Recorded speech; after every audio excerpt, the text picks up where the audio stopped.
Dahulu kala, ada seorang raja yang memiliki 10 orang putri yang cantik-cantik. Sang raja dikenal sebagai raja bijaksana, tetapi ia terlalu sibuk dengan kepemimpinannya karena ia tidak mampu untuk mendidik anak-anaknya.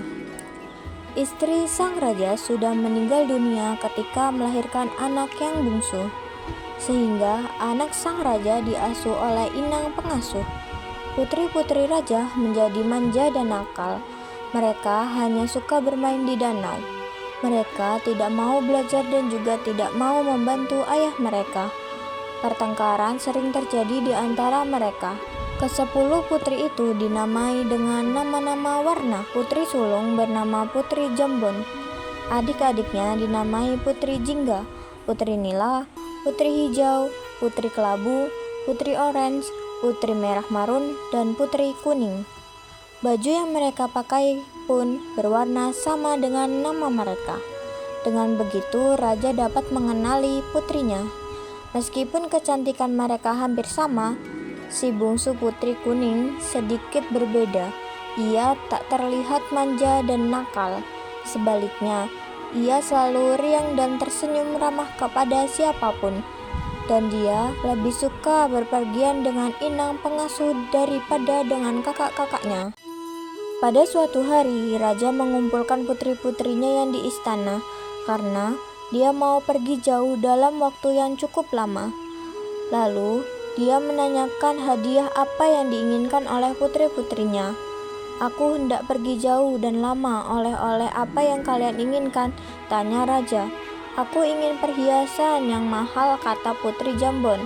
"Aku mau kain sutra yang berkilau-kilau," kata Putri Jingga pada ayahnya. Kesembilan anak meminta hadiah yang mahal, tetapi lain halnya dengan Putri Kuning. Ia berpikir sejenak lalu memegang lengannya. Ayah, aku hanya ingin ayah kembali dengan selamat," katanya. Kakak-kakaknya tertawa dan mencemoohkannya. "Anakku, sungguh baik perkataanmu. Tentu saja aku akan kembali dengan selamat dan kubawakan hadiah indah buatmu," kata sang raja. Tak lama kemudian, raja pun pergi. Selama sang raja pergi, para putri semakin nakal dan malas. Mereka sering membentak inang pengasuh dan menyuruh para pelayan agar menuruti mereka. Karena sibuk menuruti permintaan para putri yang rewel itu, pelayan tak sempat membersihkan taman istana. Putri Kuning sangat sedih melihatnya, karena taman tempat kesayangan ayahnya. Tanpa ragu, Putri Kuning mengambil sapu dan mulai membersihkan taman itu. Daun-daun kering dirontokannya, rumput liar dicabutnya, dan dahan-dahan pohon dipangkasnya hingga rapuh. Semua inang pengasuh melarangnya, namun Putri Kuning tetap bersikeras mengerjakannya. Kakak-kakaknya Putri Kuning yang melihat adiknya menyapu tertawa keras-keras. "Lihat, tampaknya kita punya pelayan baru," kata seorang di antaranya. "Hai pelayan, masih ada kotoran nih," ujar seorang yang lain, sambil melemparkan sampah. Taman istana yang sudah rapi kembali acak-acakan. Putri Kuning diam saja dan menyapu sampah-sampah itu. Kejadian tersebut terjadi berulang-ulang sampai Putri Kuning kelelahan. Dalam hati, ia bisa merasakan penderitaan para pelayan yang dipaksa mematuhi berbagai perintah kakak-kakaknya. "Kalian ini bisanya hanya mengganggu saja. Mestinya ayah tak perlu membawakan apa-apa untuk kalian," kata Putri Kuning dengan marah. "Sudah aku bosan. Kita mandi di danau saja," ajak Putri Nila. Mereka meninggalkan Putri Kuning seorang diri begitu saja. Itulah yang terjadi setiap hari sampai ayah mereka pulang. Ketika sang raja tiba, di istana ke-9 putrinya masih bermain di danau. Sementara Putri Kuning sedang merangkai bunga di teras istana. Mengetahui hal itu, raja menjadi sangat bahagia. "Anakku yang rajin dan baik budi, ayahmu tak mampu memberi apa-apa selain kalung batu hijau ini.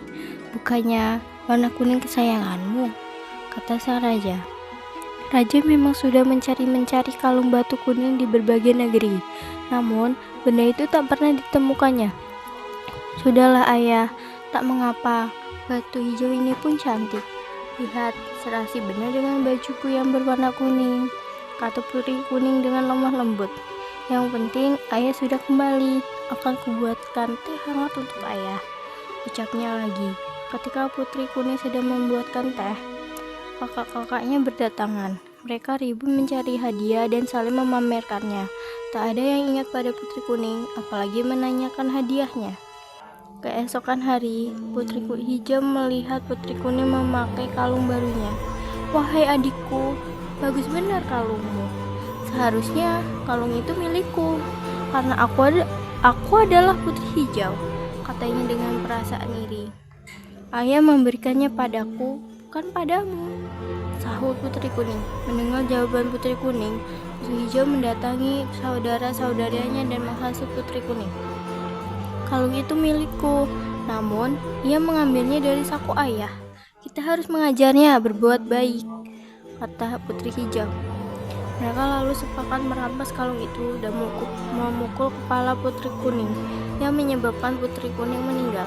Astaga, kita harus menguburnya, seru Putri Jingga. Mereka beramai-ramai mengusung Putri Kuning lalu menguburnya di taman istana.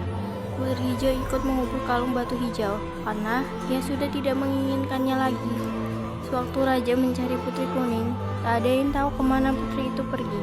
Kakak-kakaknya pun diam 1000 bahasa.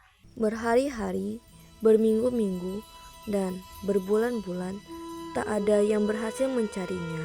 Raja sangat sedih. Aku ini ayah yang buruk, katanya. Biarlah anak-anakku kukirim ke tempat yang jauh untuk belajar dan mengasah budi pekerti.